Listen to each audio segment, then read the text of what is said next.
Hello, Brick Sculptors, and welcome back to Brick Sculpt. This is Chris, and today we're going to talk about just how many alternate grids there are to the standard Lego grid. Now, if you haven't watched any of my videos yet, I'll get you caught up here real quick. If you want to watch them, I'll have them linked all at the end, but I can give you a quick rundown of what we've been talking about here on Brick Sculpt. What you see in front of you is something that I have deemed the sugar grid. This is not a pattern I came up with, but something I've been exploring extensively on my channel. The sugar grid got its name from allegedly being the optimal way to grow sugar cane in Minecraft. I've never played, I'll take your word for it. But anyway, that's where it got its name from. Now this grid is pretty simple.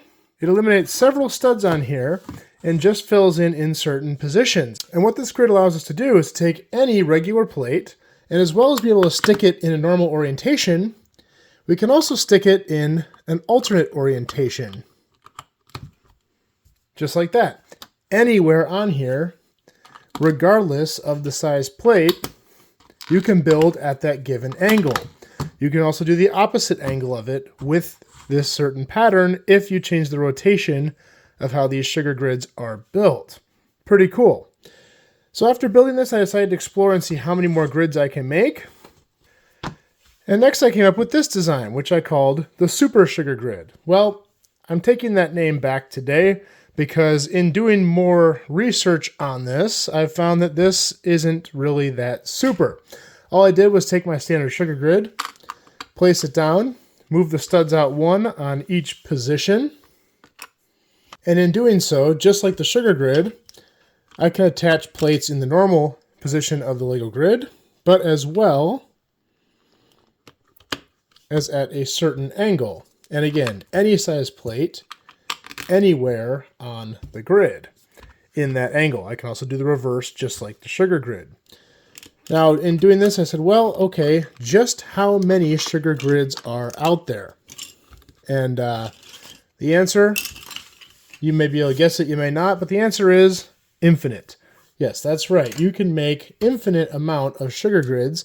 The only limiting factor is going to be how many attachment points they have, because at a certain point, if you can't attach plates, you have to get bigger and bigger plates, it's not going to be a very useful grid. But the true answer is yes, there's infinite number of sugar grids out there. And I'm going to show you the ones that I deem relatively useful when building Lego. Now we're going to start with a blank slate here. I marked this just to show the center of this plate. And we're going to go ahead and start building outward. So first let's place our sugar grid.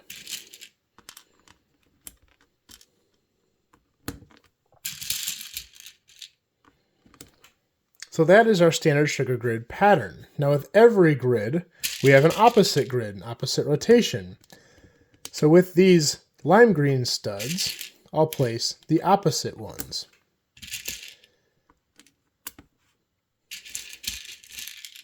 So these are all relative points for both sugar grids.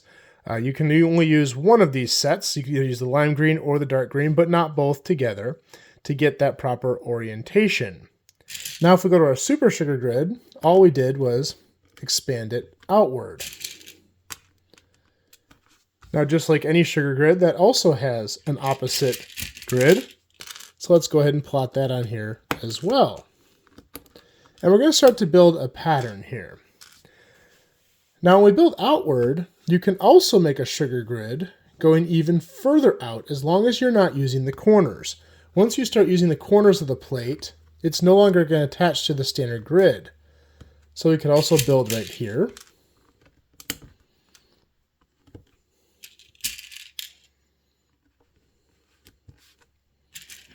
And of course the opposite, right here.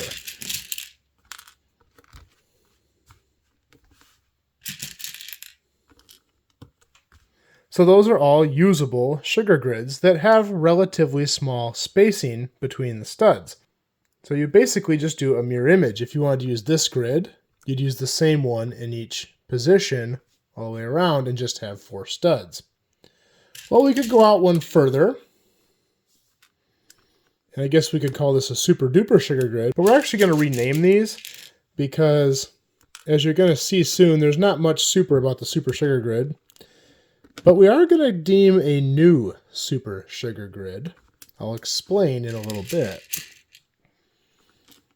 We go out one further, we have the reverse of it, and we can go out further yet, and of course the opposite, just like that. And as we get further out from the center, we can get wider and wider. Now these are going to correspond with a certain size plate. Obviously you can use any size plate on it, but as far as if we want the studs to hit the edges, they're going to correspond the middle ring with the 4x4, the next ring 6x6, the next ring 8x8, and we're going to go up to 10x10. Because outside of that, I feel that the plates are going to start to get really large to the point where you're probably not going to find these very useful anymore. And you'll notice as we add more to the diameter, each sugar grid gets more options. So your 4x4 only has 2 options. Your 6x6 is going to have 4 options. Your 8x8 is going to have 6 options, meaning your 10x10 is going to have 8 options. 4 options and then 4 mirrored options. Here you can see our 4 options for when we get up to 10x10. And then, of course, we have to mirror those. And so this is every sugar grid option up to 10x10. And now, obviously, you're only going to use 4 of these studs at a time. So you select the one you want and use that same one in each position all the way around. But these are all options. And each of these grids is going to give you a completely different angle. The other cool thing is, each of these grids, I would suspect, will give you multiple different angles if you continue to stack them on top of each other. If you combined grids, I would say you could pretty easily get infinite angles out of this, depending on how high you're willing to stack. Pretty cool. Now, in all of these grids, we have 2, 6, 12, 20 different grids here. There is one super sugar grid, and we're going to point that out on the next plate. So on this plate, I have taken every one of these options and laid it out as its own square. I've used these white tiles to show where the plate will initially go before rotating it, and I've used these circular dark blue tiles to show how many steps they are, because that's how we're going to rename these. Before we had sugar grid and super sugar grid, but now we obviously have lots of these and there's nothing really super about that. The way I want to start naming these is by the numbers, and we're going to count these with the fence post method. If you haven't seen my other videos, you might be confused by that. So we start counting at 0 and we count the intervals between the studs, not the studs themselves. So on our sugar grid, we'd count 1, 2 by 1. So this is a 2 by 1 sugar grid. This is a 1 by 2 sugar grid. Our super sugar grid here, which is no longer super, is a 1, 2, 3 by 1, 2. That's a 3 by 2 sugar grid. This is a 2 by 3 sugar grid. 4 by 1, 1 by 4, and then we go on to our 8 wide sugar grids. In the 4 by 4, there's only 2. In the 6 by 6, there's 4. In the 8 by 8, there is 6. And in the 10 by 10, there is 8 different sugar grids. And when we put a plate on top of these, you can see the rotation.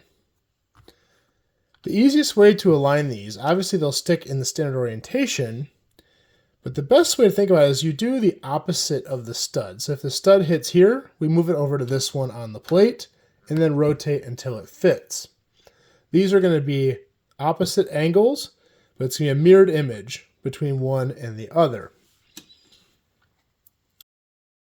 Next one here, we're going to move it over to the opposite position and stick it down.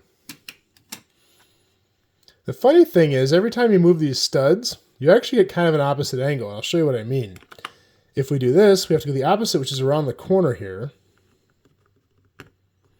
And like that. And you see these two kind of look like mirrored images when they're actually using kind of the same rotation of the studs.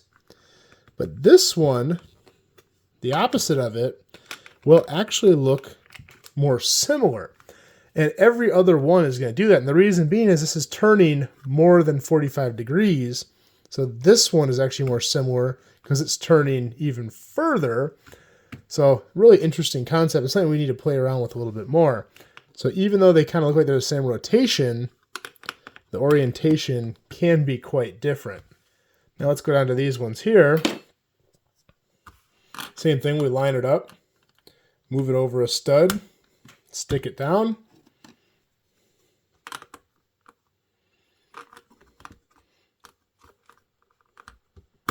You see these two should kind of be opposites, but they're actually very similar in angle. Pretty cool.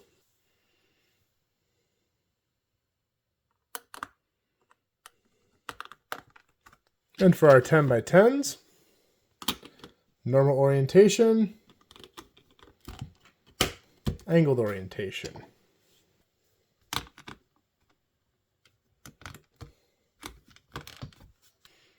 And like I said before, this is going to give you basically infinite different angles, because each one of these hits at a different angle.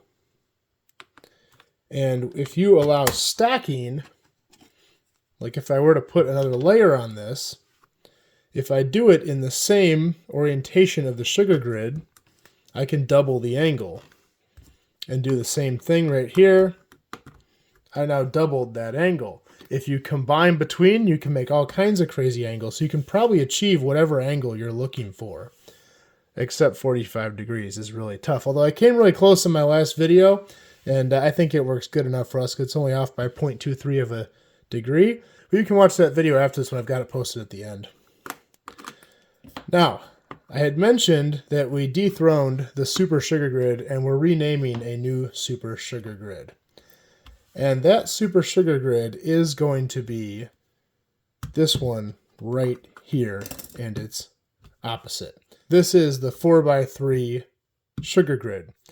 And the reason this is the Super Sugar Grid is it's set up on the platform of an 8x8, but because of Pythagorean theorem, I did a whole video on Pythagorean triples, this also works on the corners of a 6x6. This is the only grid I have laid out here that you can accomplish two different angles on one grid. Let me show you what I mean by that. If I were to place this back on here, that's the angle that naturally gives me with an 8x8.